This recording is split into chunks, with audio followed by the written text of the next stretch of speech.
په الټو سره روژه نه ماتېږي، که په ډکه خوله باندې که کمې خو روژه ورسره نه ماتېږي. بهرحال په دې کې 5 صورته دي. یو صورت دا دی چې کله دا انسان الټۍ وکړي خو قصدن نه وي، بیماري ده او ته معدې خراب ته په سفر باندې دی الټۍ یې وکړې او دا په ډکه خوله باندې نه دی، نو اتفاقا دې سره روژه نه ماتېږي. یو صورت دا دی.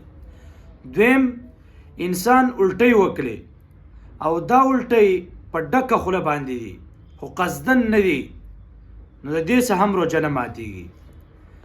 دریم، انسان الټۍ وکړي او دا الټۍ قصدن وکړي، مثلا په خوله کې ګوته ورکړه، پینې خوله کې ورکړه، مسواک یې خوله کې ورکړه او قصدن یې الټۍ وکړي او دا په ډکه خوله باندې نه دي، نو دې څخه هم روژه نه ماتېږي.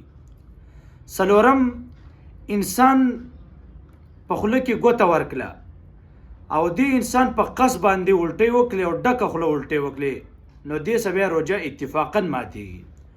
دا 4 صورتونه شو. 5م صورت په دې ټوټل صورتونو کې د 5 صورتونو کې که انسان په قصد باندې الټۍ وکړي، که انسان الټۍ وشوي قصدن یې نه دي کړي خو الټۍ وشوي او دې بیرته لږ سم تېر کړه، الټون یې لږ څه بیرته تېر کړه، خولې له الټۍ راغلې بیرته الټۍ لږې تېرې کړې، خو قصدني او که قصدن نه وي، نو اتفاقا بیا په دې سره روژه ماتېږي.